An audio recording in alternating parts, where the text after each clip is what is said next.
ஜடேஜா வந்து இப்போ 35 வயசு அவருக்கு.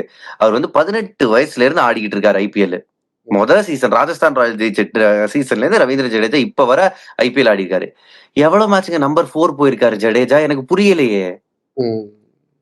இன்ஃபாக்ட் ஏன்னா இந்த சீசன் இந்த மேட்ச்க்கு முன்னாடி அவர் தான் lowest power play lowest strike rate against spin. Spin 100 கூட இல்லன்னு நெனைக்கிறேன். ஆமா. 100 விட கீழ அகைன்ஸ்ட் ஸ்பின். மினிமம் 50 பால்ஸ் ஆடினவங்கள்ல lowest strike rate against spin Ravindra Jadeja தான். பட் இந்த மேட்ச் ஒரு 2 ஷாட் நல்லா போனாரு. பட் கமிந்து மெண்டிஸோட நல்ல பால்ல அவுட் ஆனாரு. உள்ள வர பால் எதிர்பார்க்கல. அந்த பால் வந்து ஆஃப் ஸ்பின்னுக்காக அவர் நின்னாரு. அது வித் ஆர்ம் வந்துச்சு. அவர் வித்தக்கார பவுலர் தான்.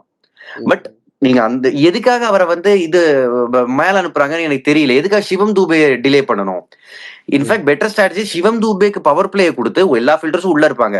அங்க 2 4 வந்துச்சுன்னா, ஓகே அங்க இருந்து அவர் வந்து கான்ஃபிடன்ஸ் எடுத்து பவர் பிளேக்கு அப்புறம் ஸ்பின் வரப்ப அடிக்கலாம்.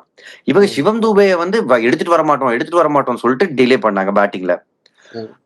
போலிங்லயும் 10 ரன் 1, 2 ஓவர் நல்லா போட்டதுக்கு அப்புறம் அவர எடுத்துட்டு வர மாட்டோம்னு டிலே பண்ணாங்க. ஜடேஜா ஒரு நாள் ரொம்ப நல்லா போலிங் போட்ட அன்னைக்கு அவருக்கு ஓவர் குடுக்கல.